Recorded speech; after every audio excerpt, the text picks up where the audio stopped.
You start with motivation, a new goal, a new plan. For a few days, everything feels different. You wake up earlier, you work harder, you tell yourself that this time you're finally going to change, and then you quit. Maybe you've done this with exercise, learning a skill, reading books, building a business, studying, or simply trying to become a better version of yourself. The pattern is almost always the same. You begin with excitement, you continue for a while, and eventually something inside you says, "Not today." And the dangerous part isn't quitting once. Everyone stops sometimes. The real problem begins when quitting becomes predictable, because after enough failed attempts, you stop thinking, "I quit this," and you start thinking, "I'm someone who always quits." That belief changes everything, because now you're not fighting the habit anymore. You're fighting your identity. Every time you quit, you collect another piece of evidence that seems to prove the story, and eventually your brain starts expecting the same ending. But here's what most people misunderstand. You probably don't quit because you're lazy, you don't necessarily lack discipline, and you may not even lack motivation. You quit because at a certain point, continuing becomes psychologically more uncomfortable than stopping. And once you understand why, you can change the pattern. Most people build their goals around motivation. They wait for the perfect feeling, the perfect morning, the perfect amount of energy, the perfect moment to begin. But motivation is designed to fluctuate. Some days you feel unstoppable. Other days, getting out of bed feels like work. If your system only works when you're motivated, eventually it will fail. Think about the first few days of a new goal. Everything feels exciting because the result is still imaginary. You can picture yourself becoming stronger, smarter, more successful, more disciplined. Your brain enjoys the possibility. But possibility is easy. Progress is harder. Then reality arrives. The workout becomes uncomfortable. The book becomes boring. The business doesn't grow. The skill takes longer than expected. And suddenly the emotional reward disappears. This is the moment when many people interpret discomfort as a sign that something is wrong. But discomfort is often just evidence that you're finally doing something difficult. Your brain doesn't always ask, "Is this good for my future?"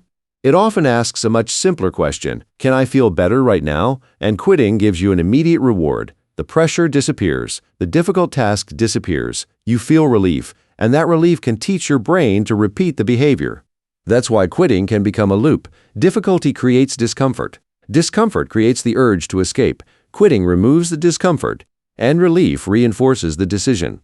So the next time difficulty appears, quitting feels slightly easier. But discomfort isn't the only reason.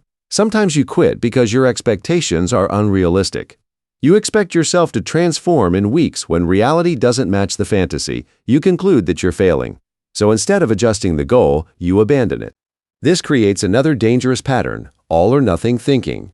If you plan to exercise 5 days a week and only manage 2, you call the week a failure. If you miss 1 day of studying, you feel like you've broken the streak, and once perfection is gone, you stop trying altogether. But consistency doesn't mean never missing. Consistency means returning. You don't need a perfect record, you need a reliable recovery system, because the person who misses once and returns tomorrow is far more consistent than the person who never misses until one bad day destroys everything. Another reason people quit is boredom.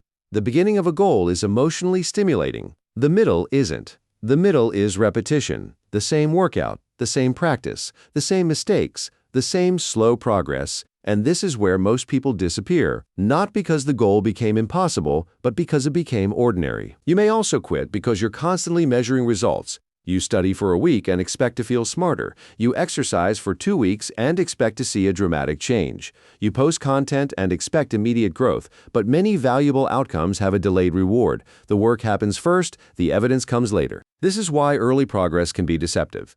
Nothing seems to happen. Then, suddenly, something changes. Strength increases, knowledge connects, skills become automatic. People start noticing. Growth often looks invisible until it becomes obvious. There's another problem.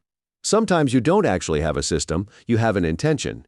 You say, "I'll work out tomorrow. I'll study later. I'll write when I have time." But every decision requires effort, and when you're tired, your brain chooses the easiest option. Without a system, your mood becomes your schedule, and this is where discipline becomes misunderstood.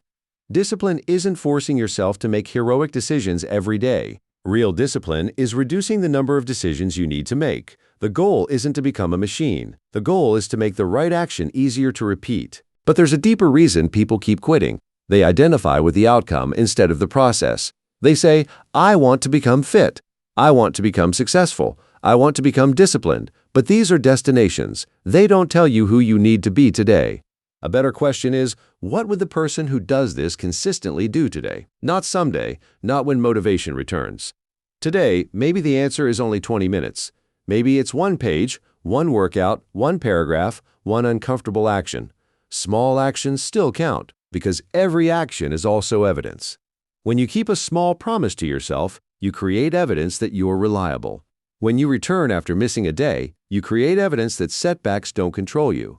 When you continue despite boredom, you create evidence that you're capable of consistency. Your identity is built from these repetitions. This is why one small action can matter more than an intense burst of motivation. The intense burst feels powerful, but the small action changes your evidence. It tells your brain, this is what I do. And the more often you repeat it, the less effort it takes to believe. So stop asking, how do I stay motivated forever? That's the wrong question. Ask, how do I make quitting harder and starting easier? Because you don't need motivation every day. You need an environment that supports the behavior you want. Put the book where you can see it. Prepare your workout clothes beforehand. Remove distracting apps from your home screen. Set a specific time. Make the first step ridiculously easy. Your environment should make your future behavior obvious. And most importantly, stop negotiating with yourself at the moment of action.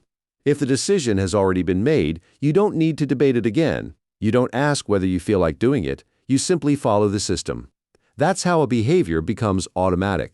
Here's a simple rule. Never let one bad day become two. Missed your workout, return tomorrow, didn't study, open the book tomorrow, didn't work on your project. Start again tomorrow. The goal isn't protecting a perfect streak. The goal is protecting your ability to return. Second rule, make your minimum embarrassingly small. If your goal is reading, read one page. If your goal is writing, write one sentence. If your goal is exercise, do 5 minutes. The minimum isn't the destination. It's the doorway. Third rule, separate showing up from performing perfectly. Some days you'll do an amazing workout. Other days you'll barely move. Both days can reinforce the same identity. I'm someone who shows up.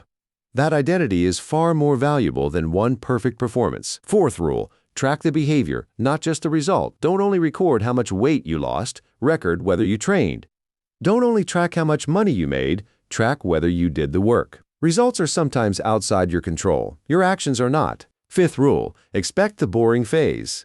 Don't be surprised when the excitement disappears. Expect it. The moment the goal becomes boring is not the moment to quit. It's the moment when your real consistency begins, because anyone can continue when something feels exciting. The test is continuing when it doesn't. And remember this.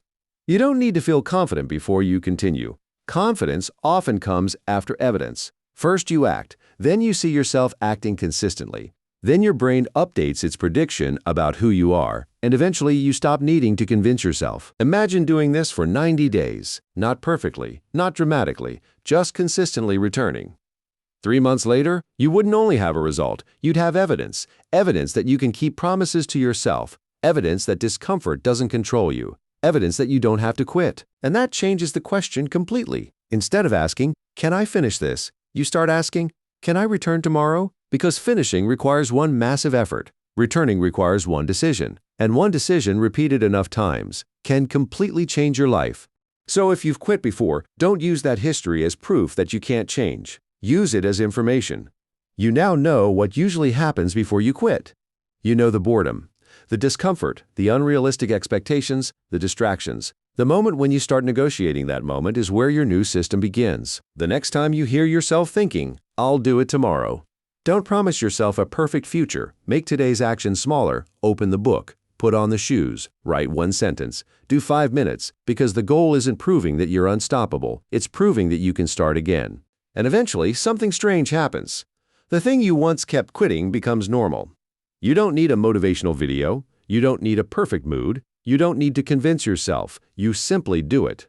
Not because you're more motivated, but because you've become someone who returns. That's the real goal. Not becoming someone who never fails. Not becoming someone who never gets tired. Not becoming someone who never loses motivation. Become someone who doesn't let one failure decide what happens next, because you don't need to win every day. You just need to stop disappearing. So the next time you want to quit, pause for a moment. Ask yourself, do I actually want to stop? Or do I simply want the discomfort to stop? Those are two very different things, and knowing the difference can change what you do next. If you want to build a stronger version of yourself, don't focus only on motivation. Learn how your mind reacts to pressure, discomfort, and the people around you. Because sometimes the biggest thing stopping your progress isn't your lack of discipline. It's the way you respond to everything that happens around you. And that's exactly what we're going to explore next. The people around you can influence your confidence, your decisions, and even the way you see yourself. So if you want to understand another hidden force that can change your behavior, watch the next video.